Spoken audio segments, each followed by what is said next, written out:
bien, bonjour à toutes et à tous, c'est Anthony Klinger de la chaîne Acadev et aujourd'hui je suis très heureux de vous retrouver pour une toute nouvelle vidéo dans laquelle je vais vous apprendre à créer votre première base de données avec Supabase ou Supabase, comme ça dépend comme vous le dites, et ensuite la relier effectivement avec Prisma sur votre projet Next.js ou React. Tout va dépendre de ce que vous allez utiliser. Alors dans cette vidéo vous allez avoir besoin de plusieurs prérequis, à savoir une application Next.js, ça peut être une application standard, nous on va en créer une très simple et très rapide juste pour l'exemple. De Prisma, vous allez avoir besoin, donc c'est un ORM que j'ai déjà présenté sur la chaîne qui vous permet de faire la connexion entre une base de données externe ou même en local et votre application Next.js très rapidement, plus facilement on va dire qu'avec des simples requêtes SQL et qui va vous permettre de gérer plusieurs langages de requêtes base de données, notamment Postgre qu'on va utiliser dans cette vidéo puisqu'on va créer une base Postgre avec Supabase. L'avantage de cette vidéo, et je la montrerai également dans une autre vidéo, c'est que comme je l'ai dit, ça va être super simple de pouvoir faire des requêtes et que du coup on pourra également voir ensemble dans une autre vidéo. Si ça vous intéresse, n'hésitez pas à le mettre en commentaire, comment faire la même chose avec Vercel ou Netlify, c'est-à-dire créer une base de données Postgre et de la relier directement avec votre projet pour pouvoir avoir une base de données fonctionnelle directement sur un serveur que vous pourrez réutiliser. Alors pour cette vidéo, moi je vais utiliser VS Code tout simplement et Google Chrome avec du coup déjà un compte Supabase. Donc pour ça c'est totalement gratuit. Il vous suffit juste de vous inscrire avec GitHub. C'est juste une connexion SSO très simple. Et une fois que vous êtes connecté avec GitHub, vous avez le même panel que moi sur votre compte relié avec votre compte GitHub. Alors pour commencer, on va tout de suite ouvrir notre terminal et créer une application Next.js. Donc pour ça, on va faire Create Next App. Vous faites entrer. Voilà, on va l'appeler par exemple Supatest. Voilà. Bon, moi je ne veux pas utiliser TypeScript, ni ESLint, ni Tailwind. Je vais mettre No partout. Voilà, comme ça va être plus rapide. On attend que tout s'installe. Évidemment, vous pouvez mettre oui si vous mettez TS, si vous voulez Tailwind, si vous voulez ESLint, etc. Moi, c'est le plus rapide pour la vidéo, j'installe rien, comme ça va plus vite. Une fois que vous avez du coup installé votre projet Next.js, on va se rendre directement dedans. Voilà. Et on va tout de suite faire un npm run dev pour vérifier que notre application a bien été installée. Donc là, il nous dit que l'application Next.js tourne bien sur le port 3000. Donc on va aller tester le port 3000 tout directement. Et normalement, si tout se passe bien, voilà, on a bien notre application Next.js par défaut qui est bien créée sur notre machine en local. Maintenant, la première chose à faire, ça va être déjà d'ouvrir un deuxième terminal. Voilà, comme ceci. On va faire ça comme ça. Très simplement. Et ici, ce que vous allez faire, c'est que vous allez installer Prisma. Donc pour ça, vous allez faire ça, je l'ai déjà montré sur la chaîne, mais je vais vous le remontrer. npm install prisma-d. Voilà. Du coup, ça va nous permettre d'installer Prisma directement sur notre application Next.js. Ce qui fait que si je vais dedans maintenant et que je vais dans package.json, vous voyez que dans dev dependencies, on a bien Prisma à la version 5.9 au moment où on se parle. Vous allez également faire un npx prisma init pour initialiser le dossier par défaut de Prisma qui vient s'ajouter ici dans Next.js. Et ici, vous allez avoir schéma.prisma. C'est ici, vous l'avez compris, qu'on va venir ajouter ensuite on va dire des choses qui vont être liées directement à notre database qu'on va créer directement sur Supabase. Pour ça, vous allez faire New Project, vous allez choisir directement le nom que vous voulez. Voilà, donc vous choisissez votre organisation. Ici, on va marquer test vidéo YouTube, par exemple. On va lui mettre un passeport, très simplement. Alors moi, je vais mettre un passeport simple. Je vais lui mettre Acadev YT 1, 2, 3, 4, 5, 6. Voilà. Ensuite, on va choisir tout simplement un lieu où on va stocker la base de données. Donc moi, je vais laisser en Allemagne, je suis le plus proche de chez moi actuellement. C'est gratuit, donc vous êtes en free plan, donc pas besoin de faire autre chose. Ici, il vous dit juste qu'il vous faut un mot de passe un peu plus conséquent. Je vais rajouter un point d'exclamation. Je vais le copier dans mon presse-papier au cas où j'en aurai besoin après. Et je vais faire Create New Project. On attend un petit peu. Voilà, donc maintenant que votre base de données a été créée par Supabase, vous arrivez sur votre dashboard de la base de données, donc nous on l'appelait test vidéo YouTube. Donc la première chose à voir, c'est directement dans notre projet Next.js qu'on a un fichier .env, donc avec des variables d'environnement, en l'occurrence ici local, et du coup ici on a database URL qui est déjà créé, où on va avoir besoin derrière d'une connexion à la base de données. Donc on va lui fournir, si vous voulez, une URL, ou plutôt des identifiants pour se connecter avec un type de connexion base de données, enfin de langage plutôt, et nous on va utiliser Postgre également.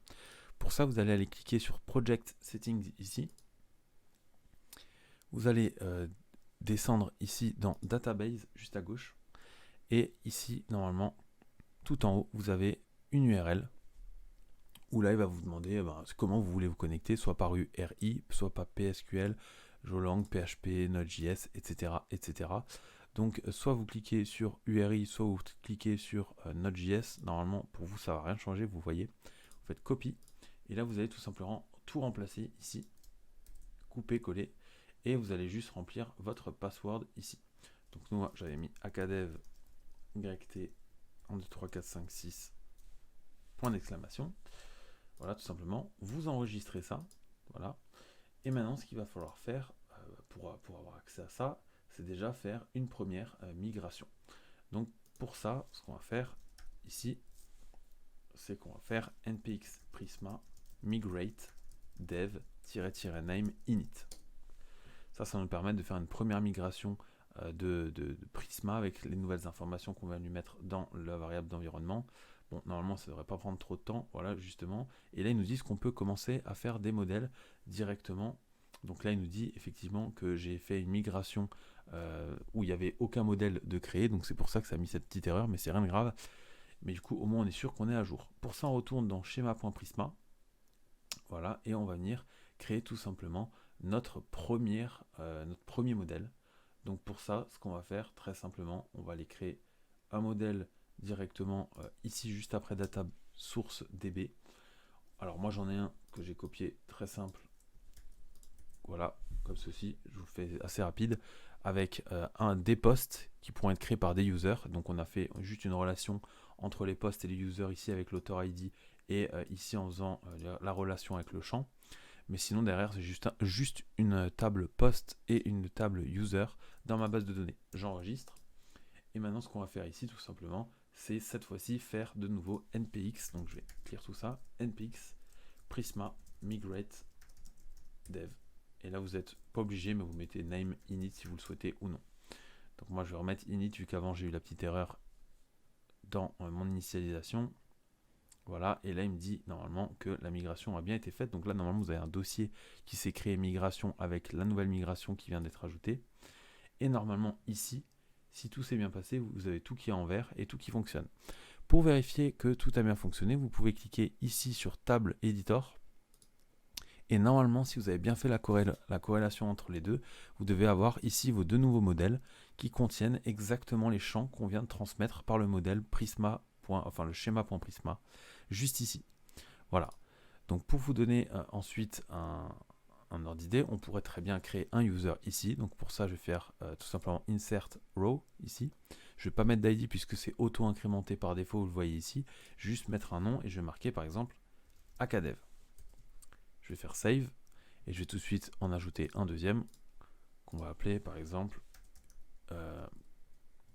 YouTube. Voilà. Donc ça, ce sera mes deux utilisateurs de ma base de données. Maintenant, pour tout de suite vous montrer qu'on arrive bien à récupérer ces informations de cette base de données, on va aller dans Page, API, et on va aller sur hello.js.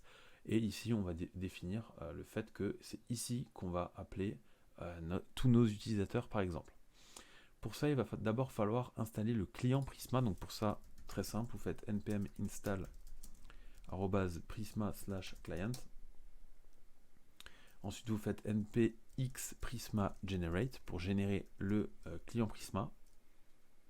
Ça prend très peu de temps normalement. Voilà. Et une fois que vous avez fait ça, vous pouvez soit ouvrir Prisma Studio pour avoir accès à votre base de données Supabase en local directement, soit vous faites comme moi, vous laissez tel quel et vous allez tout simplement créer votre nouvelle route juste ici. Donc pour ça, comment on va accéder à nos informations? On va tout simplement faire un premier import. Voilà, import Prisma client, comme ceci. Donc là, il nous propose directement l'autocomplétion, donc c'est plus simple. Ensuite, on va créer une constante Prisma qui va comprendre notre nouvel objet Prisma Client, tout simplement. Voilà, qu'on va pouvoir utiliser ici pour venir afficher tous nos posts. Donc pour venir afficher tous nos users, pardon, comment on va faire? On va créer une nouvelle constante qu'on va appeler users. Et vu que c'est une fonction asynchrone, déjà il va falloir ajouter un async devant fonction. Et ensuite ici on va utiliser notre constante Prisma, point, et là vous allez mettre le nom de votre modèle ici en minuscule, ou en camel case si vous avez plusieurs choses. Et ensuite nous on va pas s'embêter, on va utiliser la commande find many, qui normalement devrait chercher toutes les occurrences qu'on a dans notre table. Et on va ensuite évidemment rendre les différents users au navigateur. Voilà, tout simplement. Donc maintenant, on vérifie qu'on a bien notre rundev qui est lancé, on le ferme, on fait clear et on relance notre serveur. Enfin plutôt notre application en local. Donc là, je vais bien vérifier que tout fonctionne. Ça se rafraîchit automatiquement. Tout fonctionne bien. Je vais aller sur /hello. Alors, j'oublie le API, évidemment, ça peut pas marcher. Voilà, et là, on voit qu'on récupère bien nos deux utilisateurs. Je ne sais pas si vous voyez bien. Voilà, on récupère bien nos deux utilisateurs qui sont bien inscrits ici dans cette table. Donc, on a bien l'ID et le nom d'utilisateur qui est relié à notre base de données Supabase. Donc voilà, si vous avez des questions notamment sur les méthodes utilisées avec Prisma, n'hésitez pas à aller voir la vidéo que j'ai déjà faite où je vous fais une petite initiation, on va dire, à Prisma pour vous apprendre quelques on va dire, techniques, quelques commandes, comment bien gérer son projet Next.js avec Prisma. Si ça vous intéresse, si vous avez d'autres questions là-dessus, n'hésitez pas à poser vos questions en commentaire. D'ailleurs, sur l'autre vidéo, j'avais mis un Notion sur Prisma. Je vais le mettre à jour puisqu'il y a eu une petite erreur dans ce Notion. Donc, je vais le mettre à jour sur les deux vidéos. Donc, dans celle-là, vous aurez le Notion dans la description et dans l'autre vidéo sur Prisma également. Donc, voilà. J'espère que cette vidéo vous a plu et vous a été utile. Si c'est le cas, n'hésitez pas à laisser un pouce bleu et à vous abonner à la chaîne. C'était Anthony Klinger de la chaîne Acadev. On se dit ciao tout le monde.